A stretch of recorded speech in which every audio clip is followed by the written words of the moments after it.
There is nothing little about this 90s country band. Their debut album, First Time for Everything, became a gold certified album, and that was just the beginning. Their 1993 album, Big Time, was certified double platinum, and their 1994 album, Kick a Little, certified platinum. They've been nominated for 3 Grammys, won the ACM Vocal Group of the Year, as well as the CMA Award for Album of the Year. Please welcome to Hayes' Hard Drive from Little Texas, Duane Propes. How's it going, big guy? Ah, I hear the angels. Ah, Yeah, what a beautiful intro. That's probably top five. you know what? I just got butterflies. I felt that you just gave me butterflies, man. We were just talking, and that solidified. That solidified it. And here's what I'm going to do. The name of the show is going to be the D&D show, and we'll put Dwayne before Delane. I'm 100% sure I want your name to go first Well, because of what you there's just two said. guys named Dwayne in Little Texas. Well, now So, now I you can know, I can I can come in and it can be similar. Delane, I mean, I could push some knobs at the very yeah, least, right? yeah, absolutely. I do know this. I'm 100% sure that this next question, or the first question, is one that everyone asks you. So I'm going to fill in the blank and let you tell the story. I know through the years that the band name question has been asked probably 1.8 million times, but I know that more than likely the surprise comes out when everyone finds out that your band name has nothing at all to do with the state of Texas whatsoever. And I think that's kind of interesting. True. Yeah, Yeah, I mean, very true. and they're like, oh well, it doesn't have to do with Texas. So tell me that story. That's what I want to get to. Tell me this cool story about how Little Texas became the band's name. Okay. Well, there are several little areas all across the country, and we didn't know this at the time, but we have found out that there's a bunch of little places all through America that they call Little Texas. For whatever reason, there's one in New Mexico, there's one in South Carolina. Uh, there's they're just everywhere. Now you can Google it. Back then we didn't have Google, but we had a little house way out in the country on a street called Little Texas Lane that we would rehearse in when we came off the road. And we were looking for a band name, and we kept going past this street sign, and at that time half the band was from Texas anyway. So we just saw this. We see, what a great oxymoron, you know, Little Texas. And then we found out the stories about this little community out there. And it's what it is. It's a little bit south of Nashville, way out in the holler, and they used to do a lot of moonshining and stuff like that, and it was very dangerous out there, so they called it Little Texas. So there you go.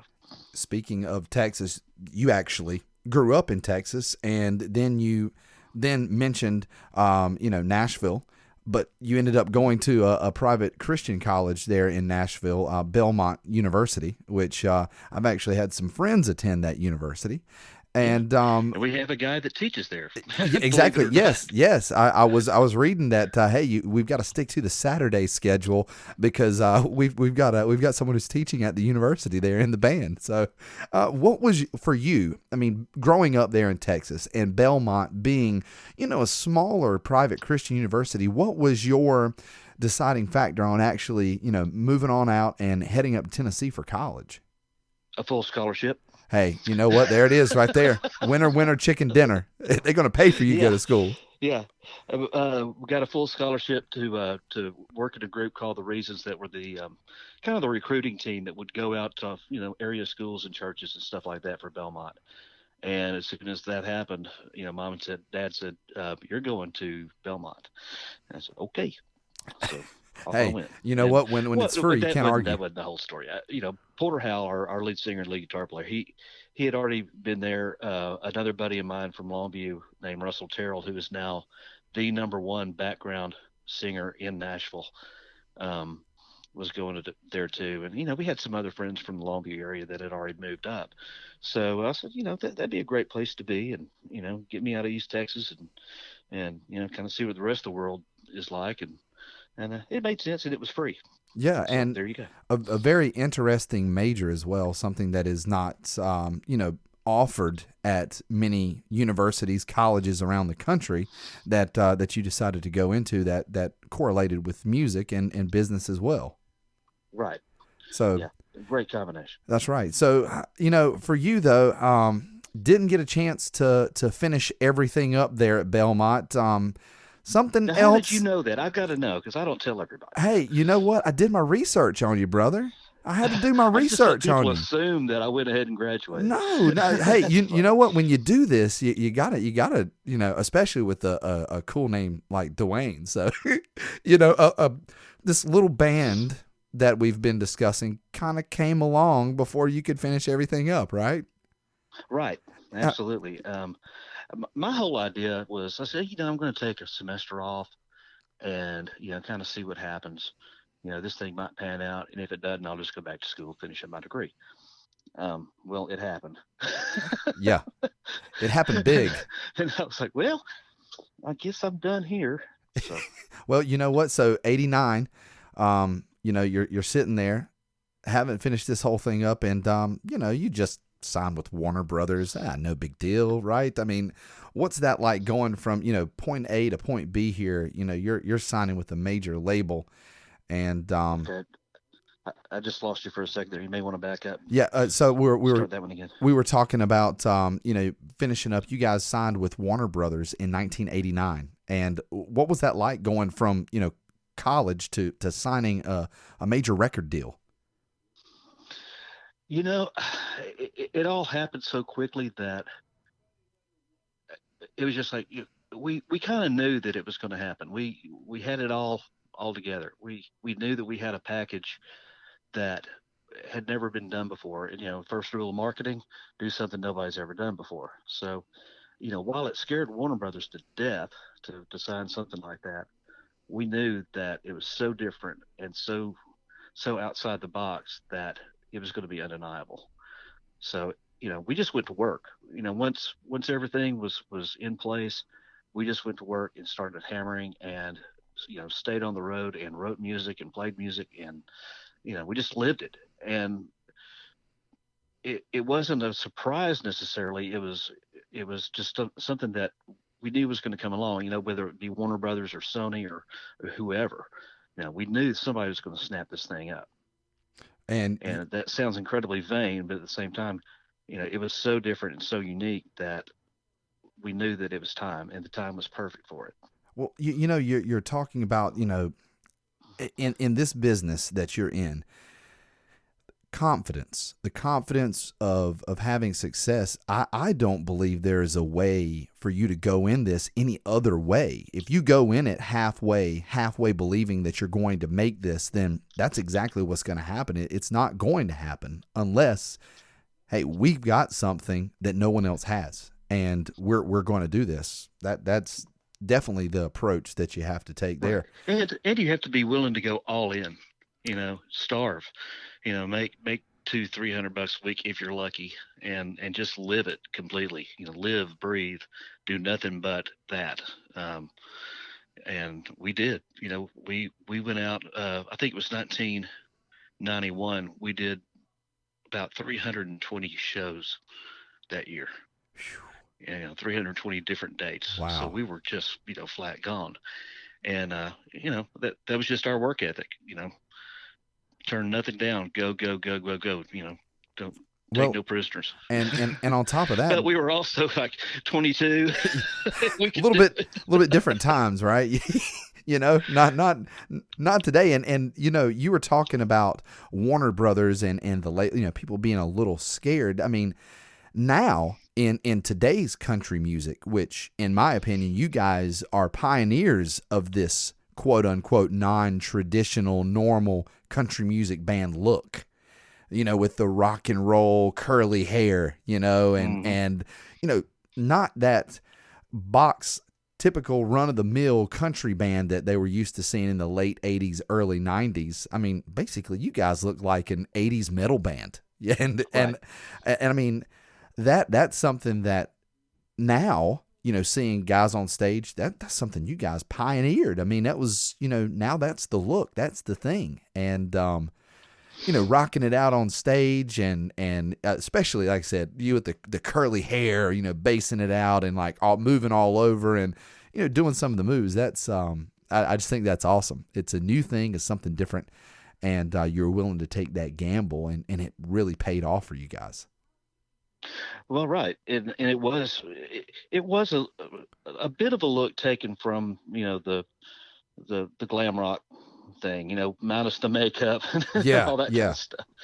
But that's just who we were. We didn't fit the traditional country mold, musically or personally, and that's we just went out there and did what we did, and that's how it came out. Very rewarded for all of the hard work that you guys put in by album sales. You guys were just embraced by the fans. Some Guys Have All the Love became a big, big hit. And that had to be, now for you looking back, a bit of a life-changing event after that, that first single comes out and it's hit the airwaves and everybody's, wanting you guys. How did that change for you? Well, it changed. Well, have a song that actually goes top 5 is always a game changer. That thing took forever to go up the charts. I mean, months. Like, I think it was almost 9 months, close to it, to go up. Finally catch its wings. And then we, right after that, we put out First Time for Everything, and we were on arena tour with Clint Black. And Warner Brothers goes, guys, we need an album. We didn't have an album. We had those 2 songs, and that's all they gave us. They said, if this thing doesn't work, then we're shed of you. And they were kind of hoping, I think, that it didn't work, but it did. Fortunately, the promotion team was completely behind us. And they said, we need an album. We need one like now. So we took 2 weeks off from the Clint Black tour and ran to Memphis and made that album I think we did it in 2.5 weeks, all told. And they got it out that next spring pretty early. So it was just lightning. And that's an overall, I mean, in 2.5 weeks to put something together, get in the studio, knock it out. That's just unheard of. I mean, just another thing, we talked a little bit about 320 dates. That's just a testament to work ethic right there. I mean, what a work ethic you guys have and had. That or complete stupidity, one of the two. I'm not sure which one it was. Lots of coffee and some bad decisions, right? Yeah. So this is the first song that started it all for Little Texas, off their debut album, First Time for Everything, as Duane said. It is Some Guys Have All the Love. We'll be right back with more from Duane Propes right here on Hayes' Hard Drive.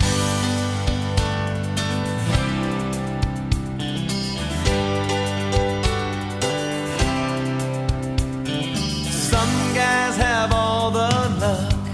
There's gold in everything they touch. But all of the work I've done never did amount to much. I don't live what some call the good life, but I've got a good life with you. Some guys have all the money, fame and fortune we all dream of. I thank the stars above me that I've got you, and that's enough. Some guys have all the love.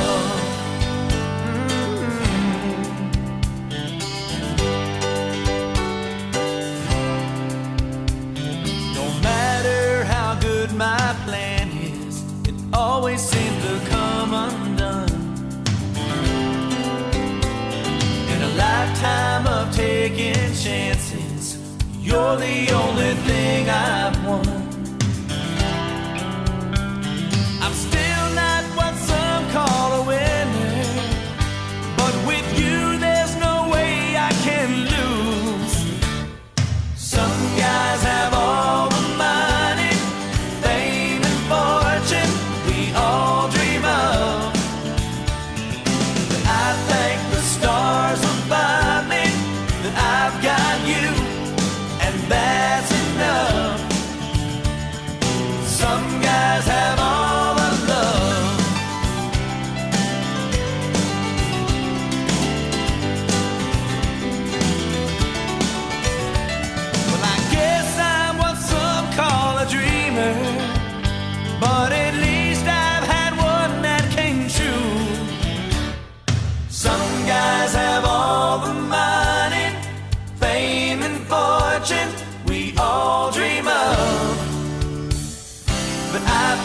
stars above me that I've got you, and that's enough. Some guys have all the love. Some guys have all the love. Some guys have all the love. I'm talking with bass player Duane Propes from the band Little Texas. And Duane, after the success of that first album that we just talked about, and you guys having 2 songs, having to rush into the studio, record something in lightning fashion in 2.5 weeks, did you guys, for that next upcoming album, Big Time, which ended up going double platinum and just skyrocketing you guys into the stratosphere, did you have stuff ready for that follow-up album before you go in to do that? Were you ready to rock and roll with that one? We had about maybe 70% ready to go. We had songs that weren't completely finished, but we went ahead and laid tracks down for them, and a couple of the songs literally got finished, sitting over lunch while we were in the studio. It was another situation where it was hurry up and go. Because at this point we were out with Travis Tritt. We're in between kind of the end of Clint Black going into the Travis Tritt Trisha Yearwood Budweiser tour. And, once again, we're up against the 2 walls of tour and studio time. And, we had to get in there and get it done fast. I think we did that one in maybe 3 weeks off and on. We didn't just stay in one place. We did pieces of it and then came back and did pieces of it and did it that way. But it was another quick one. People, when we talk about going platinum, double platinum, this album has sold over 3 million copies, 3 #1 singles on just one album. And I'm talking about country music bands, rock bands, pop bands that people are very familiar with, have not had that success in their full career that you guys accomplished in one album. That is, I know that's got to be mind-blowing, and for you guys, I'm sure, not something that you're like, okay, well, it's going to be this big as you're going into the studio recording it. What was the feel once you finished everything up? I know it once again, you're in between 2 walls, you're running in there quick. Did you even have time to look at each other and say, yeah, this one's going to be good? We were just wondering when it was going to come out. You could care less. When's it going to come out? Yeah. Okay. When's the date for this so we can start working on this thing? Once they decided that What Might Have Been was going to be the first single, we knew that we had something going. Some of the first 3 were the 3 #1s, and then we had 2 more that were marginal, but they were almost kind of throwaway type things if you look at it. But they still went top 10, so yeah. Who's to gripe? But it was just so hard and fast, and we really didn't have time to soak it up. I remember we were doing the video for God Bless Texas when we found out that What Might Have Been was #1. We just finished, and they said, hey, got back to the hotel. Oh, by the way, What Might Have Been just hit 1. Okay, cool. All right, next. Wow. No celebration dinner, no nothing. Just okay. Just back to work on the video, man. Go back to work. Oh, yeah. As I'm talking sometimes and thinking about the whirlwind that comes along when your music becomes popular, and just the pressure that comes along with the success. Although success is great and it's wonderful, but there's always the expectation to stay on the mountain. And you've got Kick a Little that comes out in 94. This last album, did so well. And, you've got that out. Once again, this album goes platinum. But, rising up the charts, Kick a Little's, making its way on up. you guys now, instead of being with Travis Tritt or, with Clint Black or Trisha Yearwood, you guys are now headlining. You have a headlining tour set up. You're ready to go. And then Brady leaves. What exactly happened there, or was happening there during this kind of, time frame? To this day, we're not 100% sure. We just Interesting. got a message, in a doctor's note, literally a doctor's note that said, "Please excuse Brady Seals from work and or school." Wow. And that was that. And he kind of had a meltdown. Brady's a really high-strung guy. He's a great guy. Now he's one of my favorite people in the world still. But the pressure really got to him, and you know, our management was not real fun to deal with, and it just got to him. And it happened, but it happened at a really bad time. Yes. We were literally like a week and a half, 2 weeks from starting, kicking off our North American tour, and this happened. And at the time, it couldn't have been worse, but it did. And we, as usual, found a way to recover, and off we went and did our shows, and everything was great. It was a huge tour. It was it spanned 94 and 95, and it was great. There weren't very many problems, but the press was pretty interesting during that time. Of course. And I can't imagine, you guys, I guess the vision in my head is all you guys, sitting around and you kind of mouth gaped wide open, wondering who, what, where, why, all of that stuff. And, I'm sure the conversation in the band, I'm sure kind of, it's stressful at that time. You're like, oh my goodness, how are we going to go about this, filling in here and doing that. I know that's with the success coming heavy and hard. I know that's got to be a tough thing to go through. But once again, well, the hardest part, it was trying to explain it to it's media. still hard to explain, even all these years later. Oh yeah, because of course that's a question so that's completely bizarre and unheard of, and nobody even thought that could be a possibility. How do you explain it?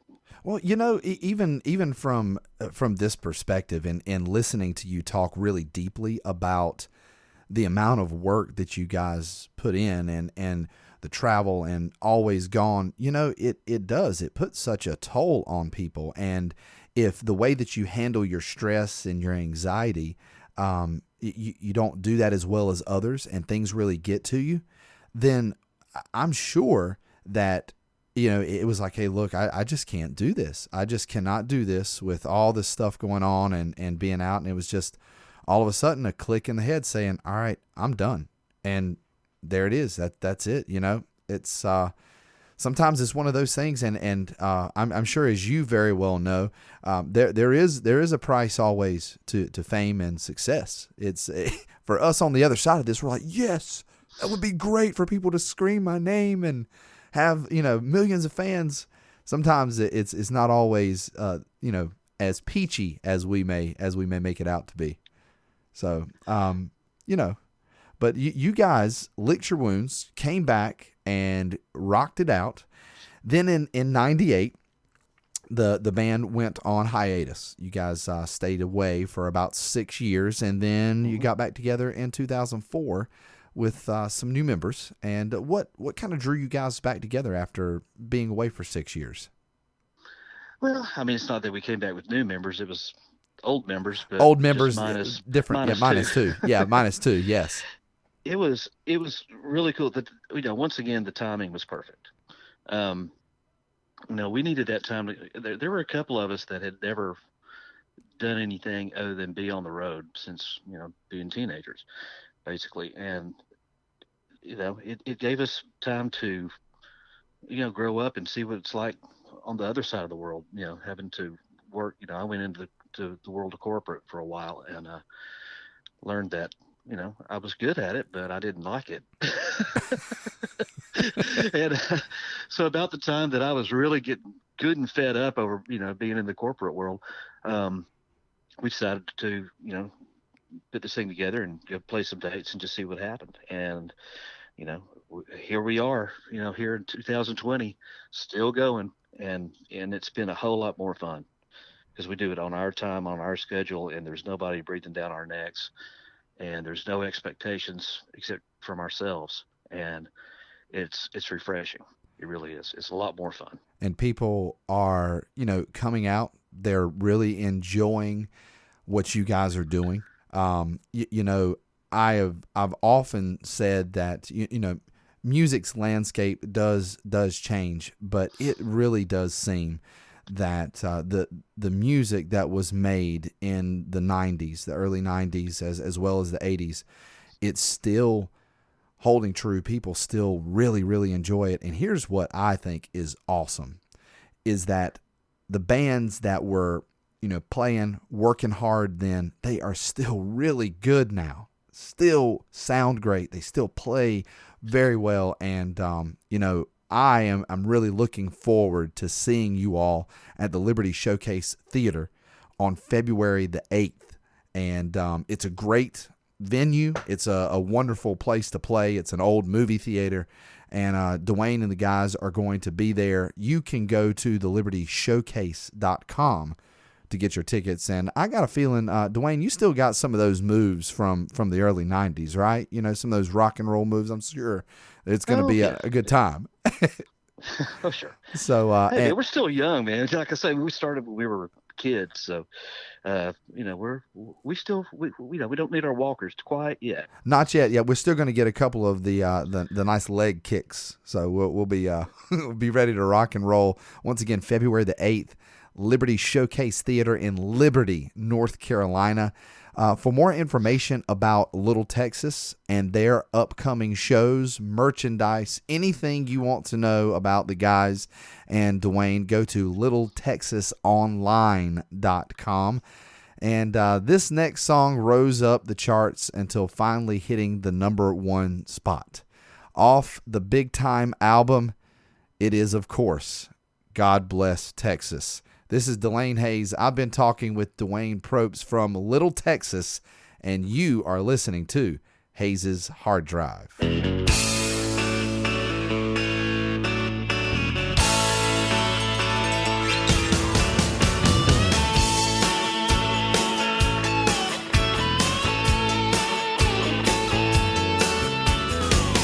seen a lot of places. I've been around the world.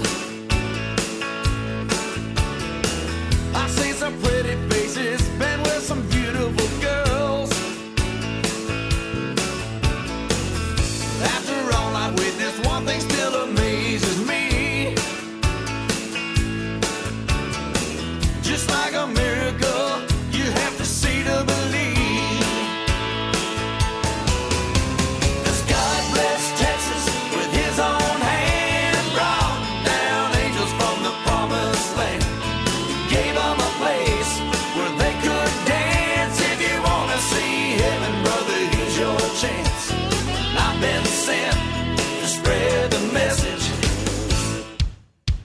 God bless Texas.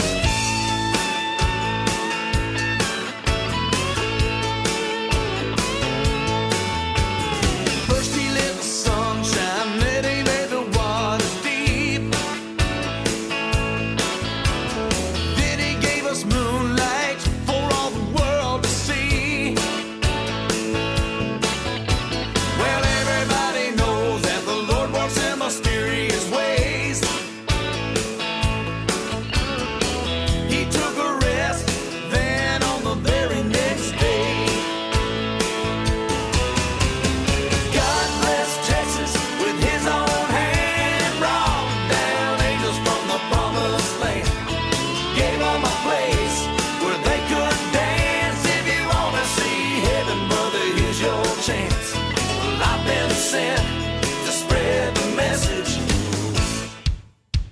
God bless Texas.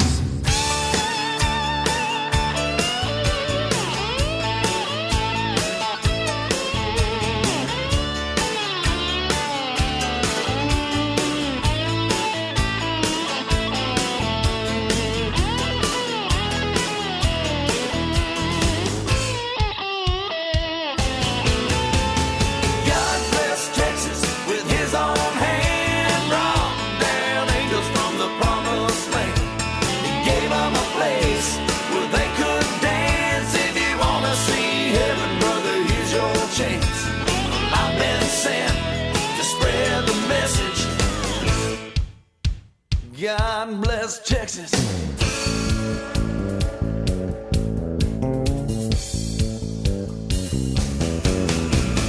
I've been sent to spread the message.